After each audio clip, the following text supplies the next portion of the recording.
5 minute ही है, पढ़ लेते हैं, बड़ा है यद्यपि ये। चक्षुः इति अत्र कः पक्षः अभिप्रेतः। अब आचार्य तुम्हारे टेक्निकल बात करते हैं आपके शास्त्र से कि ये चक्षु आपने बोला कि चक्षु इंद्रिय है, वह पदार्थ को छू करके जानती है, तो कौन सी चक्षु की आप बात कर रहे हो? कौन सी चक्षु की बात कर, कौन सी क्या मतलब ये कौन सा, आप सोचो कि कौन सा प्रश्न आ गया? अरे प्रश्न इसलिए आ गया क्योंकि ये क्या है, 2 प्रकार के चक्षु मानते हैं। एक होता है लौकिक चक्षु, एक है अलौकिक चक्षु। इसको बोलते हैं ना दिव्य चक्षु, अपनी दिव्य आंखें खुल गई, तीसरी आँख खुल गई, क्या बोलते हैं 6th सेंस, 3rd आई बहुत चल रहा है आजकल, 3rd I opening. 3rd I open करनी है आपको? भाई हमारी 2 ही नहीं ओपन हो रही है अभी, 3rd कहाँ से कर ले हम, 2 खुल जा वही काफ़ी है। एक जो अपनी आंखें, इदम एकम जगत चक्षु रक्षयम याति पूर्णताम विज्ञान घनम आनंदम मयम अध्यक्षताम नयत। यह एक जगत का अद्वितीय चक्षु है। कौन? कौन? समय सार। समय सार के अंत में लिखा 245 नंबर का कलश है। इदम एकम जगत चक्षु, ओ चक्षु मैडम, इदम एकम जगत चक्षु एक चक्षु, अद्वितीय चक्षु, हाँ अलौकिक चक्षु। इदम एकम जगत चक्षु रक्षयम याति पूर्णताम विज्ञान घनम आनंदम मयम अध्यक्षताम नयत। अध्यक्ष है, अध्यक्ष, अध्यक्षता को प्राप्त। समय सार, वो समय सार, ये समय सार, और वो समय सार, वो अध्यक्ष। तो हम आपसे पूछते हैं, आप लोग भी अलौकिक चक्षु मानते हो, विश्व चक्षु, हाँ ऐसा कहते हो, विश्व चाक्षुष, विश्व ज्योतिष, विश्वजित, ऐसा नाम रखे आपने। तो चक्षु इति अत्र, ऐसा यहाँ पर जो आप बोल रहे हो, कह पक्षः अभिप्रेतः, कौन सा चक्षु आपको मानना अभिप्रेत यानी इष्ट है? किम लौकिकम चक्षु उत अलौकिकम चक्षु, क्या लौकिक चक्षु या अलौकिक चक्षु, जो कोई आप ऐसा अपने शास्त्र में आपने लिखा हुआ है। तो आद्य हेतु हो कालात्यापदिष्टत्वम, जो आद्य यानी पहला लौकिक चक्षु है, उस लौकिक चक्षु की यदि आप बात कर रहे हो तो आपका जो हेतु है वह कालात्यापदिष्टपने को प्राप्त है। मतलब ये दोष है अनुमान में, जब हेतु जो है, हेतु का प्रयोग है, हेतु का प्रयोग में अलग अलग दोष हैं, असिद्ध, विरुद्ध, अनेकांतिक, कालात्यापदिष्ट, प्रकरण सम, ऐसा नैयायिकों के द्वारा माने गए 5 दोष हैं। तो आपका ये दोष है ना, ये कालात्यापदिष्ट नाम का दोष है। कालात्यापदिष्ट यानी काल का अत्यय, अत्यय यानी टाइम वेस्ट कर रहा हमारा, दूसरों का, सबका। आपका हेतु ऐसा है जो टाइम वेस्ट करने वाला, नाम है उसका क्या रखा है, टाइम वेस्ट हेतु। काल अत्यय अपदिष्ट, काल का जिसमें क्या होता है अत्यय, अत्यय ने नाश हो रहा है और कुछ सिद्ध नहीं हो रहा है, ऐसी बातें कर रहे हो आप। कालात्यय अपदिष्ट मतलब अग्नि, अग्नि क्या होती है, ठंडी होती है, क्योंकि पदार्थ है, जैसे जल, जो जो पदार्थ है वो जल होता है, ठंडा होता है, जैसे कि ये पानी, बर्फ, तो वैसे ठंडी है। अब आपका ये हेतु है, आप अनुमान तो लगा रहे हो, अच्छी बात है, आपको हेतु का प्रयोग करना थोड़ा आता है, बोलना सीख गए हो, लेकिन आप बिल्कुल ही बच्चों को, किसी को भी जाओगे ना तो बोलेगा क्या टाइम खराब कर रहे हो हमारा। प्रत्यक्ष से मालूम पड़ता है, बाधित आपका जो विषय है इसको बोलते हैं बाधित विषय।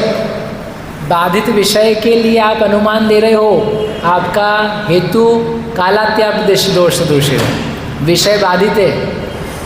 अग्नि उष्ण नहीं है, सॉरी अग्नि ठंडी नहीं है, ये सबको प्रत्यक्ष से प्रकट है। आपका विषय बाधित है, आप जो साध्य की सिद्धि करना चाह रहे हो वो बाधित है, वो ऐसा भयंकर वाला बाधित है कि कोई अनुमान उसको प्रूव करने में समर्थ नहीं है। नहीं चलेगा। हाँ, ये नहीं चलेगा।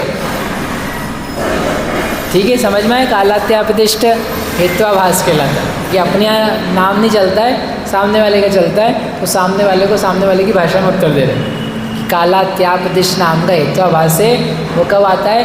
बाधित विषय होने पर, जिसके साध्य का, जिस अनुमान का साध्य बाधित हो, वहाँ पर जो आप हेतु दोगे उसे कालात्यापदिष्ट नाम का हेत्वाभास कहते हैं। तो कह रहे हैं आचार्य देव, आद्य यानी पहले लौकिक चक्षु में यदि आप बात कर रहे हो कि लौकिक चक्षु प्राप्त अर्थ का ही प्रकाशक होता है, तो आपके आद्य लौकिक चक्षु को पक्ष बनाने पर हेतु हो, जो आपने हेतु दिया उस हेतु में कालात्यापदिष्ट नाम का हेत्वाभास है। क्यों? कि गोलकाख्यस्य लौकिक चक्षुषः विषय प्राप्त है प्रत्यक्ष बाधितत्वात्। आपने कहा प्रत्यक्ष से अगम्य कि भाई, लेकिन प्रत्यक्ष से पूरा ही बाधित हो रहा है। अभी हम आपको बताते हैं अनुमान लेकर के, इसमें आप चिंता नहीं करो। कि जो लौकिक नाम का चक्षु है गोलक चक्षु, कौन सा चक्षु? गोलक चक्षु।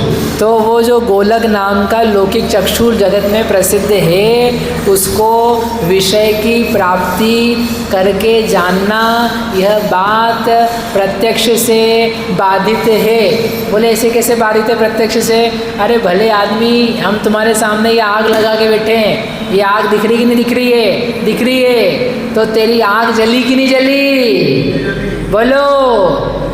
आग को जाना तो आग जल गई, चेतन आत्मा रह गया।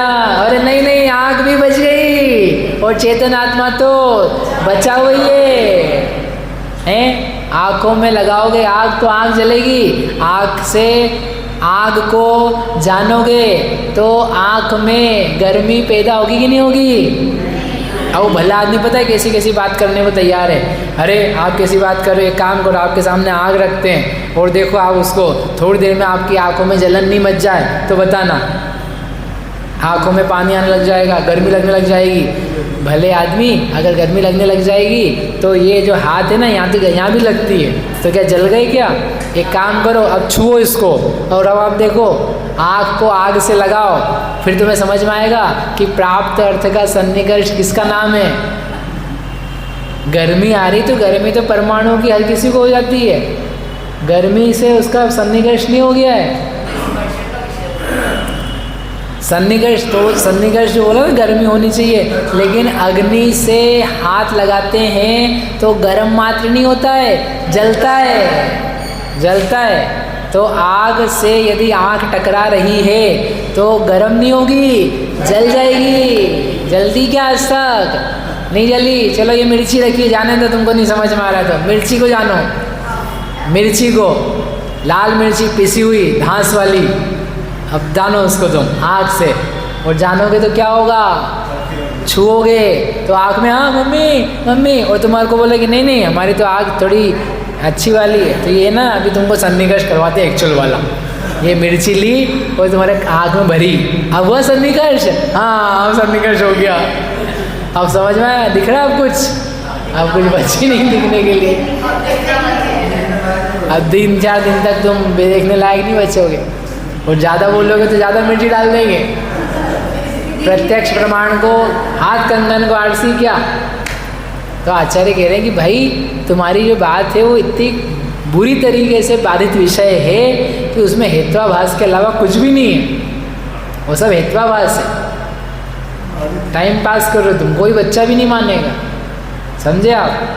इसलिए प्रत्यक्ष बाधितत्वात्, प्रत्यक्ष प्रमाण से आपकी बात बाधित है। अब बची दूसरी आँख, अलौकिक चक्षु।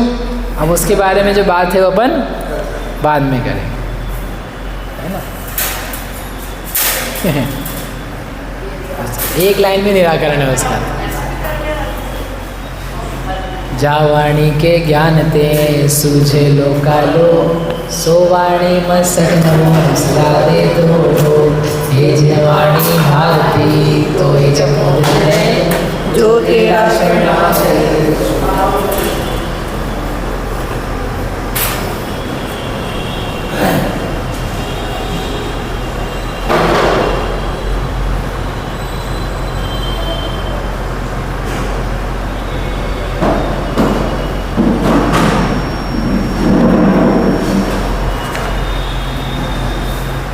द्वादशाम